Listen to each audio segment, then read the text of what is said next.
지난 시간까지 저랑 사도행전 12장 내용을 살펴보시며 우리 교회가 표로 했던 하나님을 영화롭게 하고 이웃을 유익하게 하는 삶에 대해 우리가 다시 한번 생각했지요. 더 나아가서 우리가 회복으로의 초대 앞두고 오늘부터 모든 사람을 위한 복음이라는 제목으로 요한복음 3장과 4장에 나오는 두 인물을 좀 비교하려고 합니다.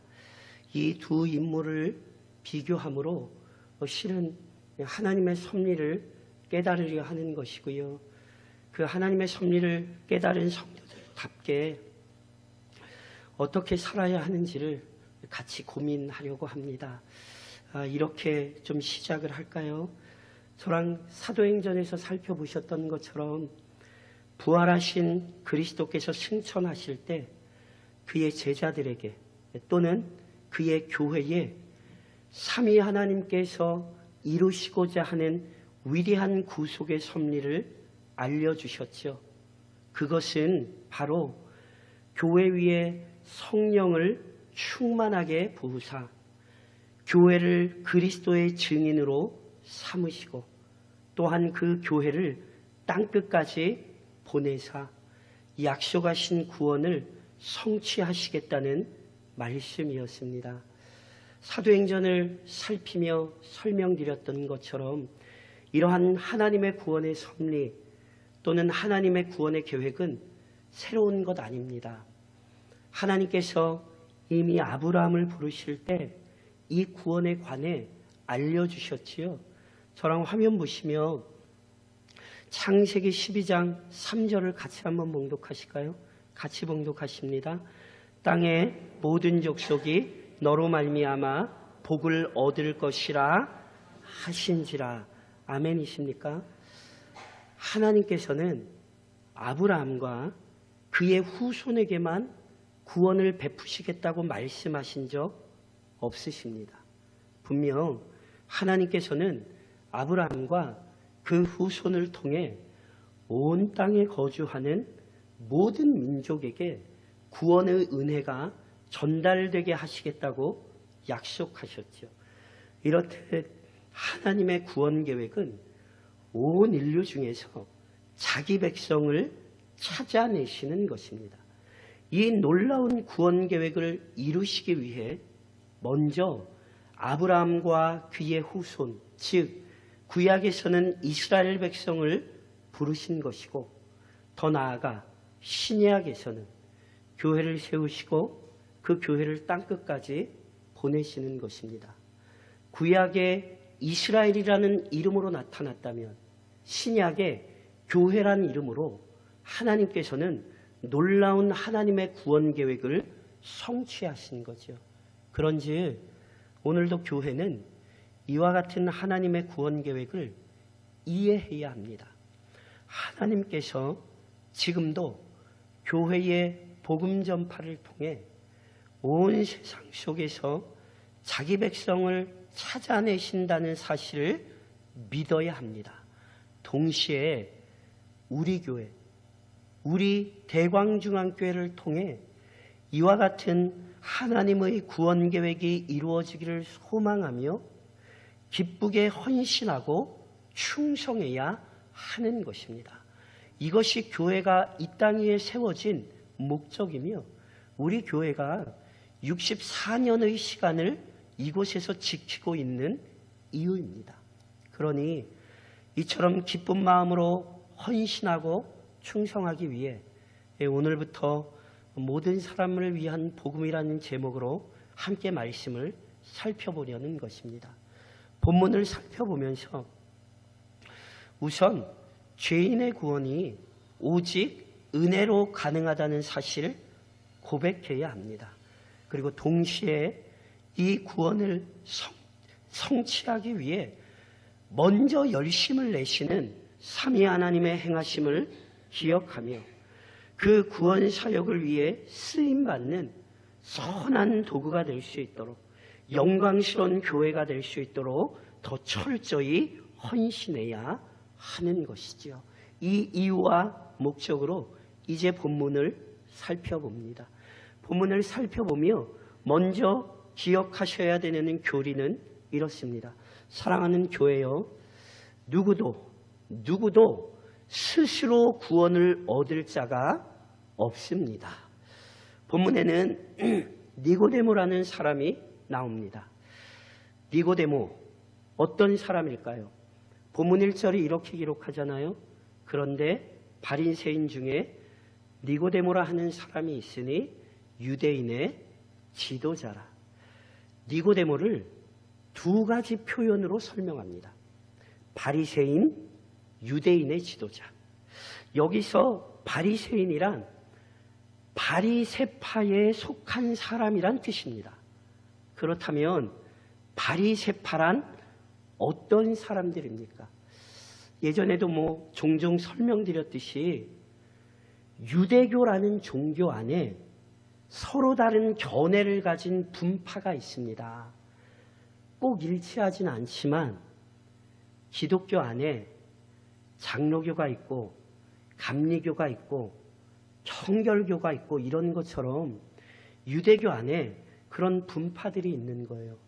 그래서 잘 알려진 분파가 바리새파, 사두개파, 에셈파, 열심당원 이런 분파들입니다.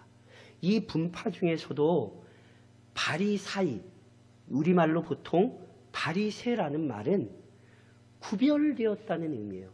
그럼 뭐가 구별된 것이냐?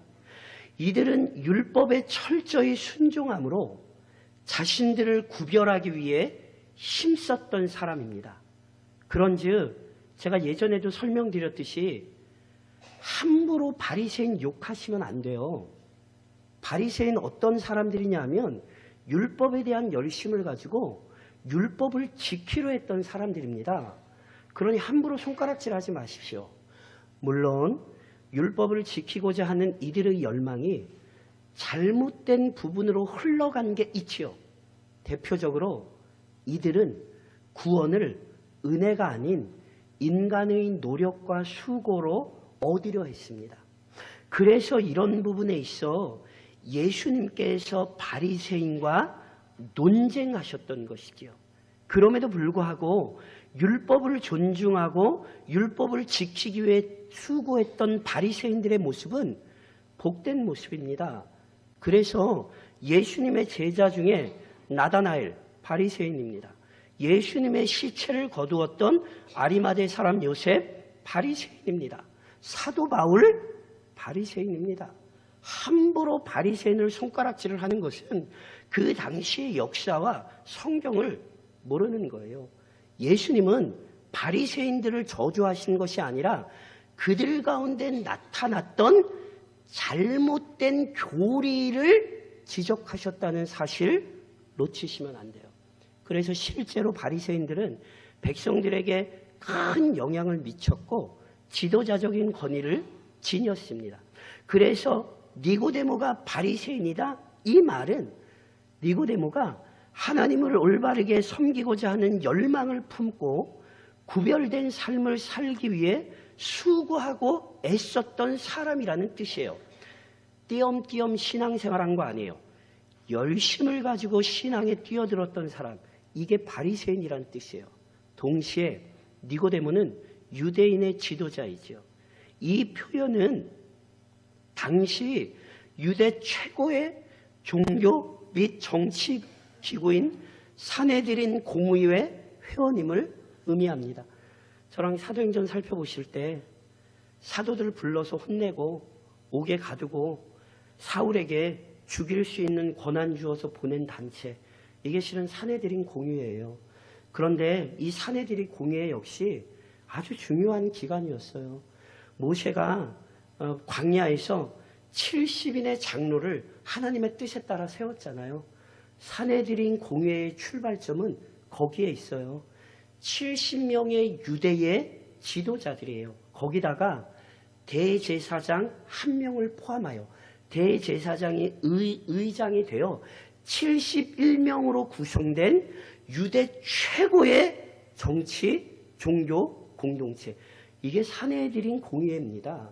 그러니까 보세요. 유대인 중에 뽑힌 사람 71명 중에 한 명이에요. 니고데모 대단한 사람입니다. 그러니까 바리새인이요 유대인의 지도자라는 이 표현은 니고데모가 당시 유대 백성의 존경을 받았던 아주 뛰어난 사람임을 표현한 거죠. 그런데 그 사람이 밤에 예수님을 찾아온 거예요. 그것이 2절에 보니까 이렇게 기록이 되어 있죠. 그가 밤에 예수께 와서 이르되 랍비여 우리가 당신은 하나님께로부터 오신 선생인 줄 아나이다. 하나님이 함께 하시지 아니하시면 당신이 행하시는 이 표적을 아무도 할 수 없음이니이다. 제가 지금 말씀드렸던 것처럼 니고데모는 바리새인이고 유대인의 지도자예요. 조금 다시 설명드리면 백성들의 존경을 받던 사람이에요. 반면 예수님은 정규적인 교육을 받은 적이 없던 목수입니다. 그런데 그렇게 백성의 존경을 받던 니고데모가 목수였던 예수님을 찾아와 랍비라고 부르죠. 심지어 예수님을 하나님께서 보내신 선생님으로 인정하는 거예요. 놀라운 표현입니다. 그럼 왜 니고데모가 예수님을 이렇게 높이고 있었는가? 니고데모는 예수님께서 행하신 표적을 봤기 때문입니다. 다시 말해 니고데모는 예수님께서 일으키신 표적을 보면서 그분이 특별한 분이라는 사실을 인정했고 그래서 예수님과 깊은 대화를 나누며 자기 마음속에 있는 고민을 해결하기 위해 찾아왔던 거예요. 그러니까 니고데모 편으로 보면 니고데모는 굉장히 중요한 결심과 결단, 어려운 결단으로 예수님을 찾아왔던 거죠. 그런데 그렇게 고민 끝에 찾아온 니고데모에게 예수님의 첫 마디가 무엇입니까? 본문 3절에 이렇게 기록되죠. 예수께서 대답하여 이르시되 진실로 진실로 내게 이르노니 사람이 거듭나지 아니하면 하나님의 나라를 볼 수 없느니라. 성도 여러분, 이 말씀은 니고데모의 영적인 상태를 지적하신 거예요. 그러니까 다시 말씀드리면 이런 의미예요. 니고데모가 바리새인이요 유대인의 지도자였지만 니고데모는 아직 거듭나지 못했습니다. 예수님은 니고데모를 만나자마자 예수님을 랍비라고 부르는 니고데모에게 니고데모야 너는 아직 거듭나지 못했다. 대본에 이렇게 말씀하시는 거예요. 충격이죠. 그런데 이게 사실이에요. 이렇게 설명드릴 수 있어요. 니고데모가 예수님을 랍비로 높였어요. 그런데 혼동하시면 안 돼요. 예수님은 단지 랍비가 아닙니다. 예수님은 단지 하나님으로부터 온 특출나고 능력 있는 어떤 선생님 중 하나가 아닙니다. 예수님의 표적이 진정으로 나타낸 바는 예수님께서는 하나님과 동등하신 하나님의 아들이요. 그분은 유일한 구원자라는 표지였어요. 그러니 니고데모가 정말 예수님을 제대로 알았다면 랍비여 이렇게 부르면 안 돼요. 니고데모가 정말 예수님을 제대로 알았다면 그 표적을 통한 의미를 알았다면 랍비가 아니라 주님 이렇게 불러야 맞는 거예요. 다시 설명드리면 니고데모가 아무리 대단한 지성과 권세를 지녔어도 그는 예수님을 제대로 알아보지 못한 또는 다른 말로 구원이 필요한 죄인에 불과합니다. 그리고 이것이 니고데모만의 얘기가 아니라는 것을 인식하셔야 돼요. 성경은요, 니고데모 손가락질하라고 이 사건 기록한 것 아니에요. 우리 중에, 죄송합니다. 우리 중에 누구도 지금 니고데모와 같은 자격과 지위 가진 자 없습니다. 니고데모는 어떤 인물을 상징하냐면 당대 최고의 인물을 상징하는 거예요. 그러니까 성경이 하고 싶은 얘기는 니고데모라는 인물을 통해 한 사람이 아니라 온 인류의 현실을 보여주고 있는 거예요. 니고데모라는 인물이 그 자격과 지위로 구원을 소유할 수 없었던 것처럼 이 땅의 어떤 인생도 그의 자격과 지위로 구원을 소유할 수 없다. 구원 앞에 모든 인간이 무능력하고 비참하다. 이 사실을 우리에게 가르친다는 사실을 기억하셔야 한다고요. 누구도 스스로 자신의 능력과 힘으로 구원을 얻을 자가 없습니다. 이것이 성경이 우선 우리에게 선포하는 메시지입니다. 동시에 오직 성령께서 죄인을 거듭나게 하십니다. 예수님께서 니고데모를 만나자마자 거듭나지 못했다 이렇게 말씀하셨잖아요. 실은 니고데모나 예수님이나 처음 만났어요. 심지어 그래도 니고데모는 예수님을 보고 랍비라고 예수님을 높였잖아요. 그러니까 얘기도 안 해보고 대본에 이렇게 얘기하시는 것, 예수님 너무 급한 것 아니실까요? 너무 성급히 판단하신 것 아닙니까? 절대로 그렇게 생각하시면 안 돼요. 예수님께서 누구십니까? 친히 구원자이십니다. 그러므로 그분은 인간의 영혼을 잘 아십니다. 그래서 이미 니고데모의 영혼을 아시기 때문에 우리 주님 니고데모의 영혼이 거듭나지 못했다 말씀하신 거예요. 그리고 이 사실은 이어지는 니고데모의 반응에서 아주 명확하게 드러납니다. 예수님의 말씀에 대해 4절에 니고데모가 이렇게 반응하죠. 니고데모가 이르되 사람이 늙으면 어떻게 날 수 있사옵나이까? 두 번째 모태에 들어갔다가 날 수 있사옵나이까? 이 말씀이 이런 뜻이에요. 예수님께서 니고데모야 너 거듭나지 못했어 이렇게 말씀하셨을 때 거듭났다라는 단어를 니고데모는 어떻게 알아들었냐면 엄마 뱃속에 들어갔다가 다시 태어나는 것처럼 사람이 다시 태어나야 한다는 사실로 이해한 거예요. 무슨 말씀인지 잘 이해가 안 가시면 제가 이렇게 설명드릴까요? 거듭난다라는 의미는 하늘로서 태어난다는 뜻이에요. 그런데 니고데모는 이것이 하늘로서 태어나야 한다는 의미가 아니라 실제로 육신적으로 다시 태어나야 한다는 의미로 잘못 오해를 한 거예요. 그래서 보세요. 예수님, 그러면 제가 엄마 뱃속이라도 다시 들어갔다 나올까요?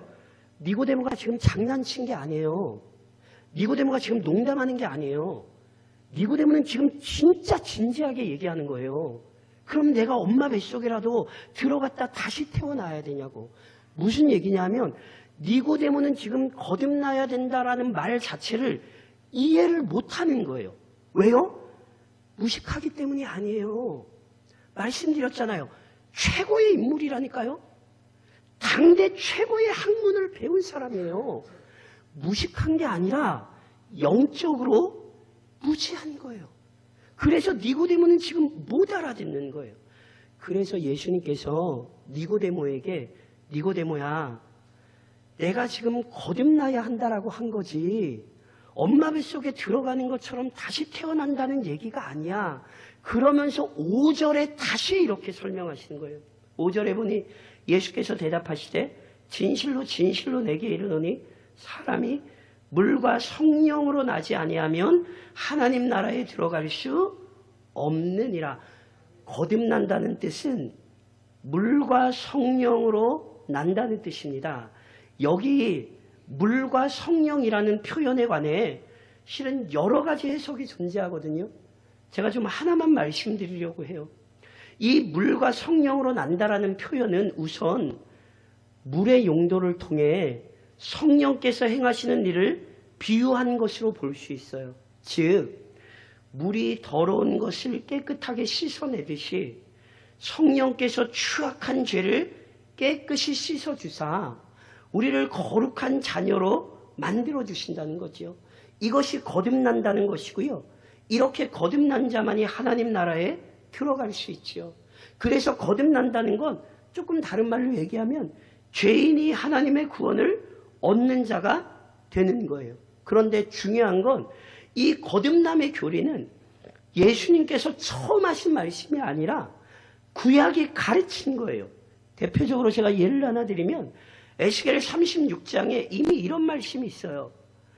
맑은 물을 너희에게 뿌려서 너희를 정결하게 하되 곧 너희 모든 더러운 것에서와 모든 우상 숭배에서 너희를 정결하게 할 것이며 이어서 이렇게 계속 성경이 기록해요. 또 내 영을 너희 속에 두어 너희로 내 율례를 행하게 하리니 너희가 내 규례를 지켜 행할지라. 이미 에스겔 선지자가 성령께서 추악하고 더러운 죄에서 우리를 깨끗하게 하사 거룩하게 하시고 율법에 따르는 의로운 자로 변화시키신다는 사실에 대해, 즉 이 거듭남의 교리에 대해 이미 에스겔 선지자가 가르쳤다니까요. 그러나 니고데모가 거듭남의 교리를 압니까 모릅니까? 모르잖아요. 그래서 본문 9절에서 니고데모가 이렇게 예수님께 반문해요. 니고데모가 대답하여 이르되 어찌 그러한 일이 있을 수 있나이까? 자, 제가 다시 한번 설명드리지만 니고데모는 바리새인이요 유대인의 지도자입니다. 조금 다시 설명드리면 누구보다 구약 성경을 많이 배우고 연구한 사람입니다. 에스겔서 읽었겠습니까? 안 읽었겠습니까? 당연히 읽었겠죠. 하지만 구약이 가르치고 있는 거듭남에 관해 전혀 몰랐어요. 그래서 실은 10절에 보면 예수님께서 이런 말씀도 하시는 거예요. 예수께서 그에게 대답하여 이르시되 너는 이스라엘의 선생으로서 누구보다 율법을 읽고 연구했다는 사람으로서 이러한 것들을 알지 못하느냐. 제가 다시 한번 말씀드립니다만 예수님 새로운 말씀하신 것 아니에요. 예수님 이미 구약이 가르친 것을 예수님이 풀어서 설명하신 거예요. 니고데모는 뛰어난 학자요 정치인입니다. 절대로 무식한 사람이 아니라 누구보다 많이 성경을 읽고 연구한 사람입니다. 그러나 보십시오. 니고데모가 성경을 많이 읽었을지 모르지만 그는 영적으로 무지했습니다. 하나님의 말씀에 대한 깊은 이해를 가지고 있었던 것이 아니라 성경이 얘기하는 교리에 대해 깨닫지 못하고 있었습니다. 그런지 보세요. 이 사실 자체가 인간이 자신의 힘과 능력으로 자신의 노력으로 거듭날 수 없다는 사실을 명확히 입증하는 거예요. 니고데모의 모습 자체가 우리에게 구원이 인간에게서 나올 수 없다는 걸 보여주는 거죠. 그래서 우리 주님이 이어서 이렇게 설명하시는 거예요. 6절에 우리 주님이 이렇게 말씀하세요.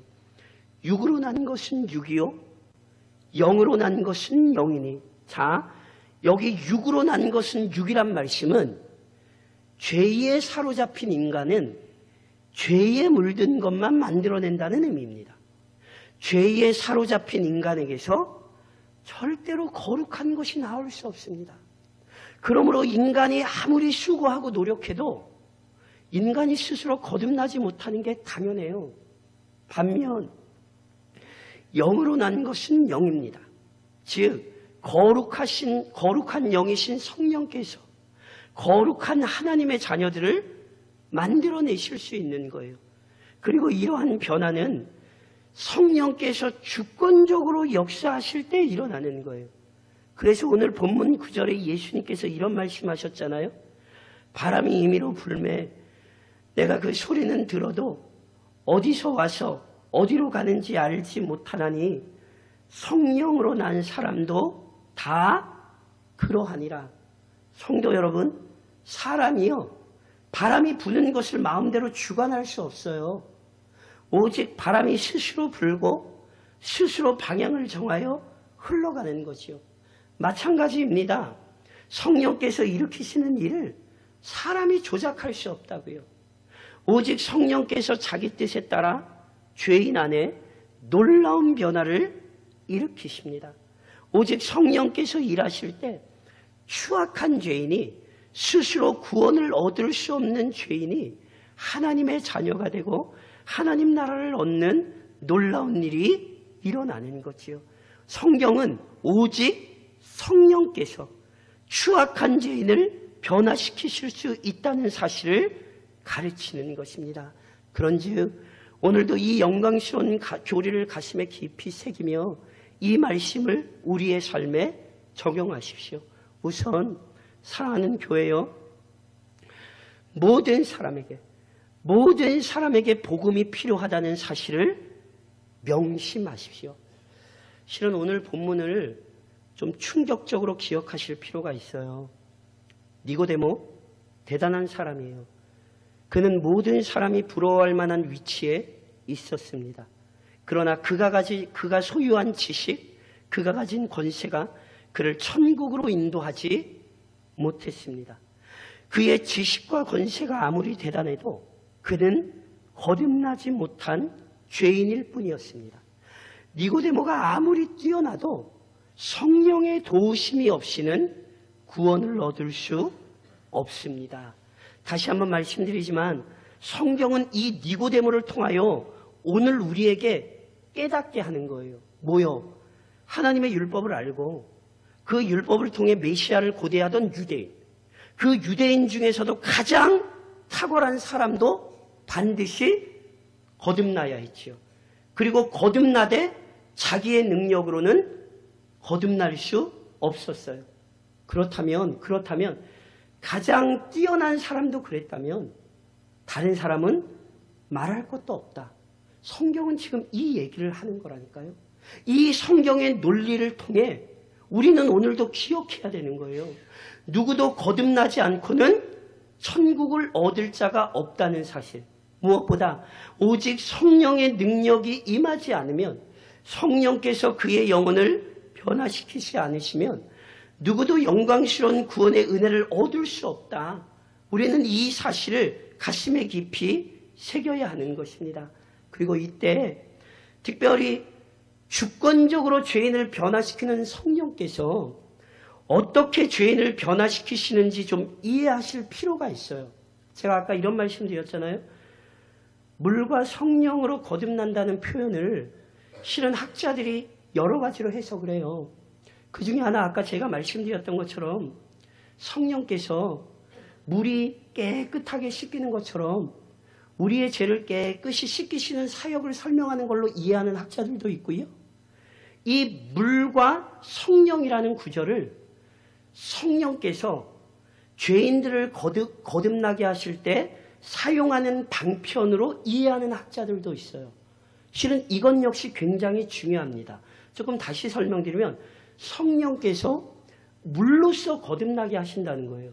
그럼 도대체 성령께서 물로써 거듭나게 하시는데 그 물이 도대체 뭐냔 말이죠. 물론 우리가 아는 물, H2O가 아닙니다. 여기서 얘기하는 물은 베드로전서 1장 23절에 이런 말씀이 있어요. 저랑 같이 한번 읽어보실까요? 우리가 아는 물리적인 물이 아니라 같이 읽겠습니다. 너희가 거듭난 것은 썩어질 씨로 된 것이 아니요 오직 썩지 아니할 씨로 된 것이니 살아있고 항상 있는 하나님의 말씀으로. 성령께서 물로 거듭나게 하신다라고 할 때 그 물은 말씀을 상징합니다. 그래서 그리스도인들은 성경이 가르치는 두 가지 사실을 동시에 기억해야 돼요. 우선 성령께서 주권적으로 죄인을 거듭나게 하십니다. 동시에 성령께서 말씀과 함께 또는 말씀을 동반하여 거듭나게 하십니다. 그러니까 이런 관점에서 모든 사람에게 거듭남이 필요하다는 진술은 모든 사람에게 말씀 또는 복음이 필요하다는 진술과 똑같습니다. 누구도 하나님의 말씀이 없이 또는 누구도 복음을 듣거나 깨닫는 과정이 없이 거듭날 수 없습니다. 그래서 모든 사람에게 복음이 필요합니다. 교회는 이 사실을 알고 있는 거예요. 왜 모든 사람에게 복음이 필요한가? 복음이 없이는 절대로 죄인에게 거듭남이 주어질 수 없기 때문입니다. 우리가 모든 죄인에게 거듭남이 필요하다는 사실을 인정한다면, 그렇다면 우리는 모든 사람에게 복음이 필요하다는 사실 역시 인정해야 하는 것입니다. 그리고 이 사실을 알기에 지금도 복음을 붙들고 있는 공동체, 이것이 바로 교회임을 명심하셔야 하는 것입니다. 동시에 더 나아가 모든 사람에게 필요한 복음을 모든 사람에게 들려주십시오. 제가 예전에도 한번 이 말씀을 드린 적이 있는데 제가 이렇게 질문해 볼까요? 성도 여러분, 니고데모 구원 받았을까요? 아니면 니고데모 구원 못 받았을까요? 아세요? 제가 예전에도 말씀드린 적 있어요.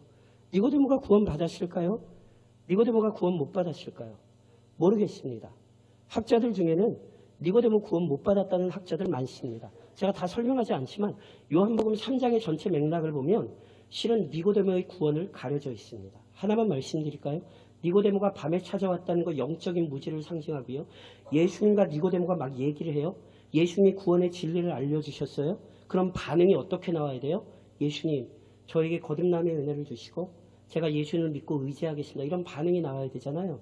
요한복음 3장 보시면 니고데모와 예수님이 대화를 막 하시는데 니고데모가 사라져요. 니고데모가 들어오는 장면은 있는데 니고데모가 나가는 장면은 없어요. 놀랍게도 성경이 니고데모를 구원의 진리 앞에서 가려버려요. 그래서 니고데모가 구원 못 받았다고 얘기하는 학자들이 있습니다. 전 모르겠어요. 니고데모가 구원을 받았는지 니고데모가 구원을 못 받았는지 저 모르겠어요. 한번 천국 가면 찾아보세요. 니고데모 어디 계시냐고, 있는지 없는지. 그런데 보세요. 니고데모가 구원을 받았는지 못 받았는지는 모르겠는데 니고데모의 모습을 통해 우리에게 명확히 알리는 사실이 있어요. 그게 뭔지 아세요? 겉모습만 보고 구원을 판단하지 마시라는 거예요. 보세요. 니고데모 최고의 유대인이었어요. 하지만 그는 거듭나지 못했어요. 그리고 실제로 그가 만일 끝까지 거듭나지 못했다면, 다시 말해 복음을 받아들이지 않았다면 그는 아무리 뛰어난 삶을 살았어도, 아무리 많은 것을 가지고 있어도 그는 지금 영원한 지옥에서 고통받고 있는 게 분명합니다. 아멘이십니까? 너무 당연한 이 진리로 자신과 주변을 돌아보십시오. 무슨 말씀인지 아세요? 교회 오래 다닌 것, 교회에서 어떤 직분 받은 것, 이걸로 내 구원의 근거를 삼지 마세요. 현재 자신이 복음을 통해 그리스도를 확고히 믿고 있는 사람인지 점검하십시오. 자꾸 인간적인 기준으로 예수를 믿는 거라고 본인과 타인을 좀 제발 속이지 마세요. 예전에 우리 아들 교회 다녔거든요. 그러니까 예수님 믿겠죠. 지금 우리 자녀가 바빠서 교회를 못 나오는 거지. 아니에요. 조금 지나면 교회를 나올 거예요. 그렇게 자꾸 자신과 자녀들 속이지 마세요. 믿음은 지금 현재의 모습으로 나타나게 돼 있어요.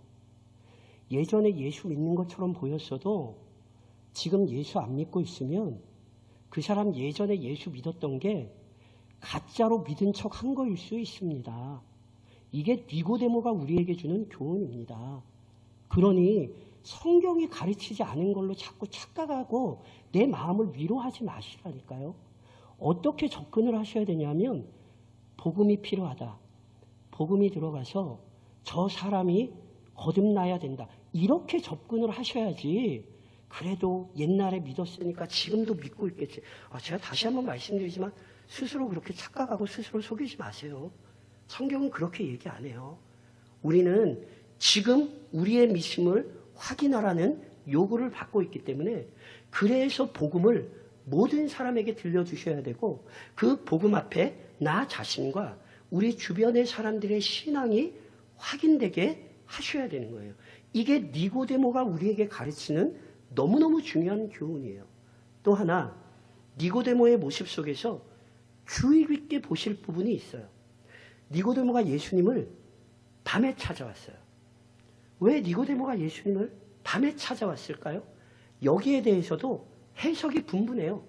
우선 예수님을 개인적으로 만나 진지하게 대화하려면요, 낮에는 불가능해요. 복음서 보세요. 예수님을 얼마나 많은 사람이 따라다녔는지 몰라요. 그래서 심지어 예수님의 부모님과 형제들도 예수님 찾아왔다가 예수님을 만나지 못해서 밖에 서서 기다리고 있을 정도였다니까요. 그러니까 친척들도 예수님을 함부로 마음대로 만나지 못했어요. 그러니 예수님과 진지하게 대화하기 위해 낮에 찾아온다? 이거는 아예 예수님과 얘기를 안 하겠다는 뜻이에요. 그래서 밤에 찾아왔다? 이렇게 보는 학자들이 있어요. 또는 니고데모가 아주 유명한 사람이잖아요. 셀럽이에요. 그런데 그 유명한 사람이 한밤중에 예수님을 찾아온다? 목수인 예수를 찾아와 자신의 고민을 상담한다? 굉장히 창피한 일입니다. 그래서 일부 학자들은 밤에 찾은 것이 니고데모가 자신의 명예에 누가 될 것을 염려하여 밤에 찾아왔다, 이렇게 보는 학자들이 있어요. 또는 아까 잠깐 말씀드렸던 것처럼 요한복음에서 밤이라는 단어가 영적 어두움과 굉장히 밀접해요. 그래서 예를 들면 가룟 유다가 예수님을 팔 때 떡을 받고 나가니 곧 밤이러라, 이렇게 요한복음이 설명을 해요. 그러니까 밤에 니고데모가 찾아왔다는 사실 자체가 니고데모의 영적 어두움을 보여준다는 거예요. 뭐가 맞는지 저 잘 모르겠어요. 그런데 적어도 니고데모가 밤에 찾아왔어요. 왜 밤에 찾아왔을까요? 밤에라도 안 찾아오고는 못 버텼어요. 무슨 얘기인지 이해하세요? 니고데모는 예수님을 밤중에라도 찾아가야 그의 안에 해결될 문제가 있었어요. 그리고 그것은 일반적인 삶에 관한 문제가 아니에요. 성도 여러분, 깊이 생각하셔야 돼요. 다른 모든 사람들이 보기에 니고데모 구원받은 사람이에요. 맞습니까? 맞다니까요.